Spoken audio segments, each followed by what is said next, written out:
So இன்றைக்கி ஒரு முக்கியமான தகவல் என்ன அப்படின்னா, மாரிதாஸை வந்து கைது பண்ணியிருக்காங்க. ஆனால் எல்லா நியூஸ்லையும் என்ன சொல்கிறாங்க அப்படின்னா, அவர் கரூரில் நடந்த அந்த சம்பவத்தினால அமலாக்கத்துறையை தப்பாக பேசுனதுனால கைது பண்ணியிருக்கிறதா வந்து ஒரு டைவர்ட் பண்ணி விட்ருக்காங்க. ஆனால் ஏன் உண்மையிலே கைது பண்ணியிருக்காங்க அப்படின்னா, அவர் ரீசெண்டாக 1 or 2 days முன்னாடி ஒரு வீடியோ போட்டிருந்தாரு. என்னென்ன ஆதம் அர்ஜுனாவை பற்றி ஒரு டீட்டெயில் வந்து ஒன்று போட்டிருந்தது.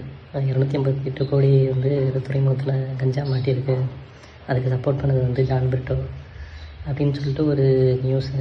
அதை பற்றி அவர் மாரிதாஸ் பேசுனதுனால அதனால தான் அவர் கைது பண்ணியிருக்காங்க.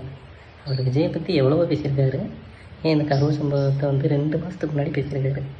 அப்போலாம் கைது பண்ணது, இப்போ ஏன் கைது பண்ணது 2 மாதம் கழிச்சு?